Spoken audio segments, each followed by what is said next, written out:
May kambal na mga tisoy sa Daet, Camarines Norte na kinagigiliwan ngayon online. Ang magkapatid kasi na parehong guwaping at kutis yayamanin, batak sa trabaho sa bukid.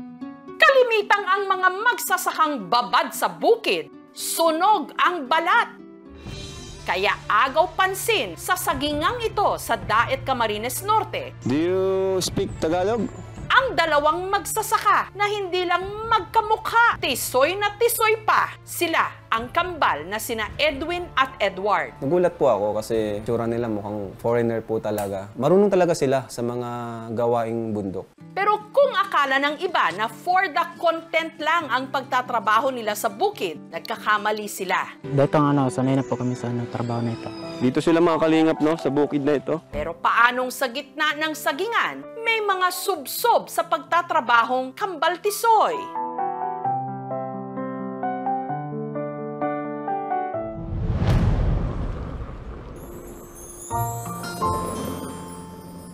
Identical twins sina Edwin at Edward.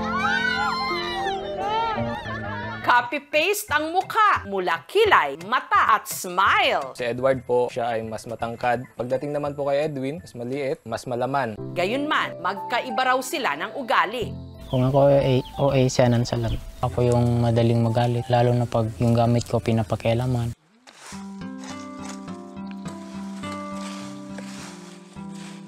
Magkatuwang ang kambal sa gawain sa bukid. Tanggal kami ng damo rito sa linya. Para yung nutrients hindi sa sa mapunta sa damo. Mahirap talaga lalo na pag mainit yung panahon. Ito raw kasi ang sukli nila sa kapitbahay nilang si Henry na nagmagandang loob na pag-aralin sila dito sa Bicol. Determinado silang mag-aral, handa silang magsakripisyo. Hindi kami pinagtrabaho pero kusang loob na kami na yung nagtatrabaho. Sanay na rin yung katawan namin sa trabahong bukid. Dito sa Froilan D. Lopez High School, nag-aaral ang kambal.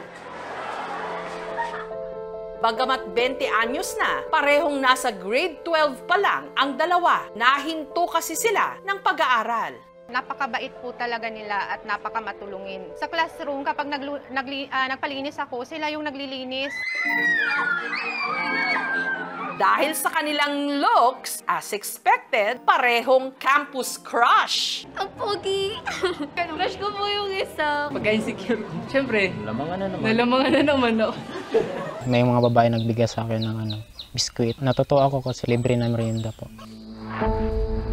Kung madalas, pawis at sunog sa bukid, ang dalawa nagtatransform naman daw sa tuwing sumasali sila sa male pageant kung saan madalas pa silang maglaban. Ako nanalo ako. Tapos si Edward pang ilan ka nga? Pang-apat siya. Bagamat kutis yayamanin, ika nga, sa totoo lang daw, hirap sila sa buhay. Nag-start kami, 11 years old kami. Hanap buhay namin yung saging, rubber, niyog. Nabinta para pambili ng bigas. Pag galing kami sa school, dito kami sa uma namin. Ang baon namin yung gabi or kamuti. Minsan, 3-4 sa isang week. Kain kami ng bigas. Nung time talaga nakapos kami. Yung time na kumain kami ng kamuti karlang sa loob ng isang buwan. Dahil dito, kung ano-anong racket daw ang kanilang pinasok. Waiter, sa ukay-ukayan at saka sa mining, binubuli ako nila. Sabi nila, pugi ka lang, wala ka naman pera. Anhin mo ang kapugian mo tapos mahirap ka pa sa daga. Ba't kayo napadpa dito sa Philippines? Di kayo bagay dito. Australianong mahirap, ganun. Australianong taga-bundok. Masakit. Kasi nung bata pa kami, binubuli kami hanggang sa pagtrabaho namin ganun pa din, walang nagbago. Kung kasakasama lang daw sana ng kambal ang tunay nilang ama, malamang nag-iba ang naging ikot ng kanilang mundo. Kung nandito si Papa, hindi sana ganito yung buhay namin.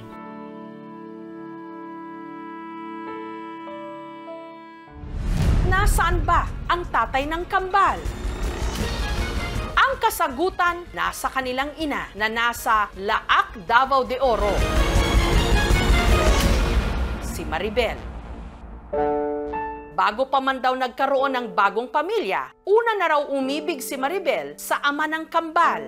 You look nice. si Max, isang Australiano. Naging suki raw ito ni Maribel sa pinasukan niyang internet shop sa Pampanga taong 2003. Gusto siya nakikistil sa ako, iya kong gipangutanap sa akong pangalan. Ingon ko saya nga, si Belinda. Wa man ko nagtugan sa akong tinuod nga pangalan. Maputi, gwapo siya na tao. Medyo matangkad siya. Parang blondie yung buhok niya. Ingon siya nga, gusto ba daw kumukuyog sa iya? Ingon ko nga, okay lang, mukuyog ko sa imo ha. Ang pagsasamang yun ni na Max at Maribel, nagbunga ng kambal.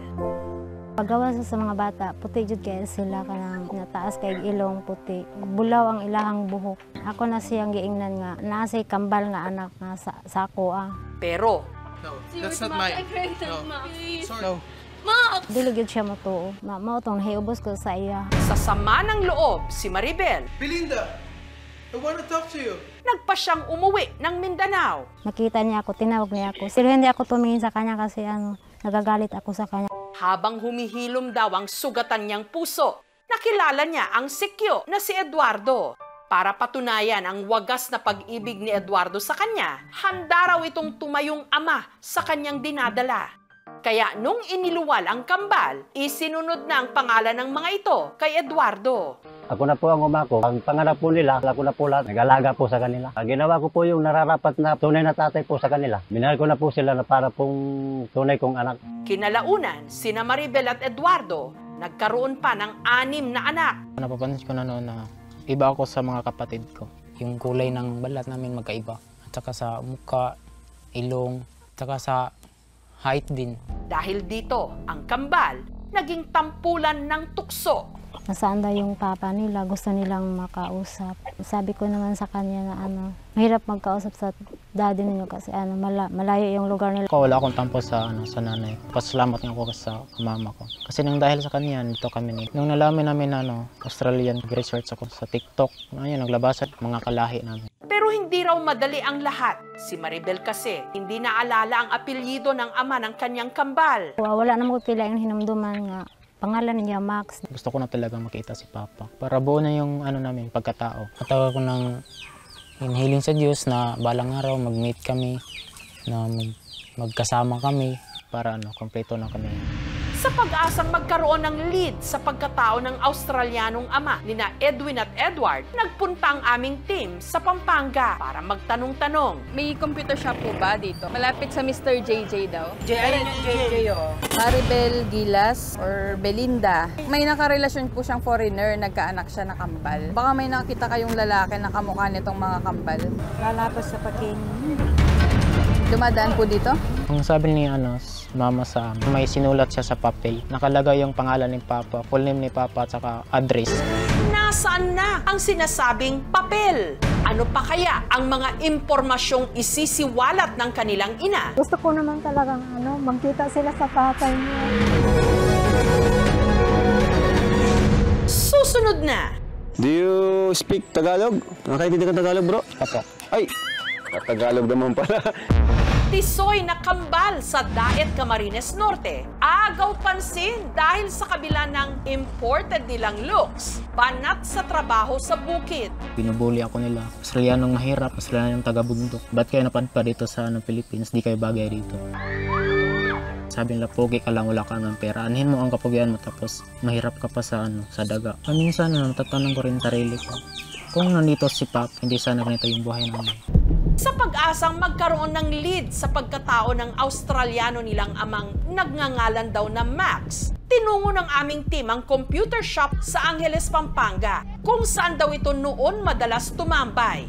May computer shop po ba dito? Computer shop daw malapit sa Mr. JJ daw. JJ, Kasi 2000-2003 nagstay yung hinahanap namin. Ano pangalan?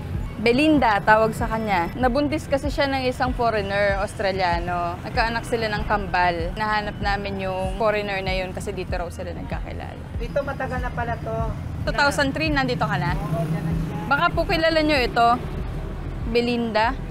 Nagtrabaho raw sa computer shop or dito sa street na to. Dati kasi puro computer rin dyan eh. Ngayon mga salon na siya. Baka may nakita kayong lalaki na kamukha nitong mga kambal. Marami kasi yung ganun. Pero sa kanilang pagtatanong, wala silang nakuhang bagong impormasyon. Ang sabi ni mama sa amin, nung bata pa ako, may sinulat siya sa papel, full name ni Papa at saka nakalagay yung address ni Papa rin, nawala. Pero sabi ni Mama, si Papa nasa sa Sydney, Australia. Wala na may contact hantod karon. Kaya nawala ang iyang kompleto nga address. Edward, sana maintindihan ninyo. Hindi naman ako perfect sa mundong ito. Sana patawarin ninyo ako sa nangyari sa inyong buhay.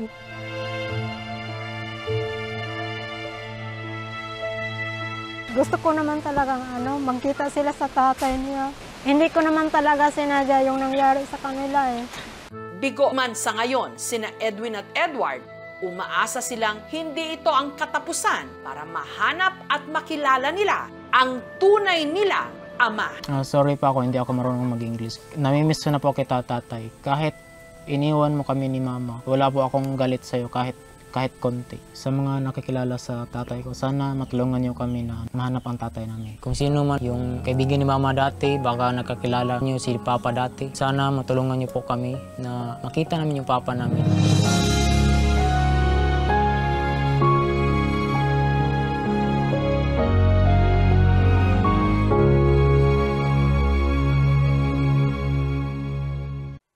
Thank you for watching, mga kapuso. Kung nagustuhan niyo po ang videong ito, subscribe na sa GMA Public Affairs YouTube channel. And don't forget to hit the bell button for our latest updates.